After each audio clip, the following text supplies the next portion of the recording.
پاکستان میں علماء کا کردار۔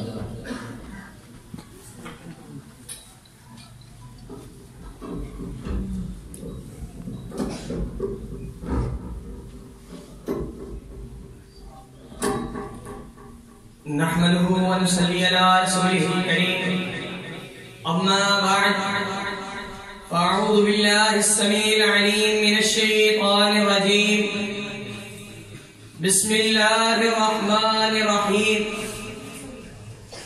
جناب صدر، معزز اساتذہ کرام اور میرے ہم مکتب ساتھیوں، السلام علیکم ورحمۃ اللہ وبرکاتہ۔ آج مجھے آپ کے سامنے تعمیر پاکستان میں علماء کے کردار کے حوالے سے اپنے خیالات کا اظہار کرنا ہے، اور آج کا موضوع تاریخی حوالہ جات کا متقاضی ہے۔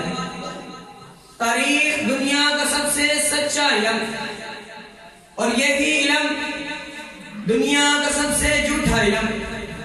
اس کا چہرہ کچھ اس طرح سے وصف کیا گیا ہے کہ افسانہ حقیقت اور حقیقت افسانہ لگے۔ تاریخ لکھنے والوں کا تعصب کچھ یوں جھلک رہا ہے: وہ تیرگی جو میرے نامہ سیاہ میں تھی، وہ تیرگی جو میرے نامہ سیاہ میں تھی، تیری زلف میں پہنچی تو حسن کہلائی۔ جناب صدر، پاکستان ایک نظریاتی ریاست ہے۔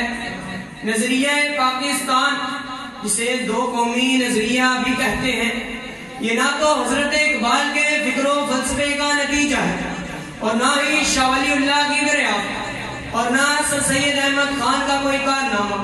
دو قومی نظریہ تو اسی وقت وجود میں آ گیا تھا جس دن پہلے مسلمان مجاہد نے سرزمین ہند پر اپنا پہلا قدم رکھا۔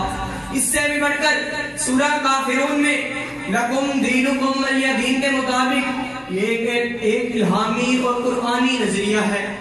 یوں ایک قرآنی اور الہامی نظریے پر قائم کی گئی ریاست کی تعمیر و حفاظت عاملین قرآن اور حاملین اسلام سے بڑھ کر اور کون کر سکتا ہے؟ اور یہ وصف ہمارے علماء کرام میں بدرجہ اولیٰ موجود ہے۔ خدا کرے کہ میری عرض پاک پر اترے، خدا کرے کہ میری عرض پاک پر اترے، وہ فصل گل جسے اندیشہ زوال نہ ہو۔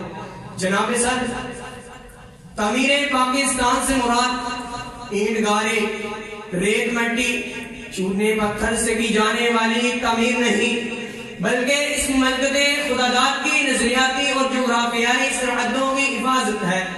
عدل و انصاف پر مبنی اسلامی معاشرے کی تشکیل، بلا سود انکاری، معاشرتی اور سماجی مساوات، قصاص و دیت پر مبنی تعزیری نظام صلاۃ و زکوٰۃ کا نفاذ، خواتین اور اقلیتوں کے حقوق کا احترام اس کے اہم خد و خال ہو سکتے ہیں، اور یہ کام وارثان نبوت سے بڑھ کر اور کون کر سکتا ہے؟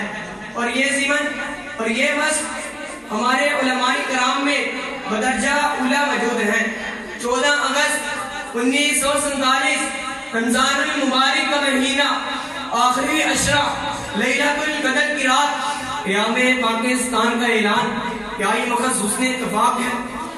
نہیں جناب صدر، یہ حسن اتفاق نہیں، یہ الہامی شیڈول ہے، یہ قرآنی تقویم ہے، یہ نعمت خدا بندی ہے، علماء کی قربانیوں کا ثمر ہے۔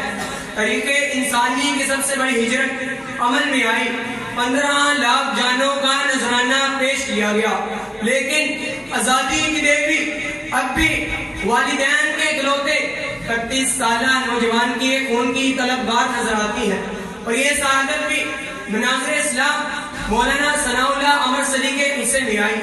خونے دل دے کر نکھاریں گے رخ برگے گلاب، خونے دل دے کر نکھاریں گے رخ برگے گلاب، ہم نے گلشن کے تحفظ کی قسم کھائی ہے۔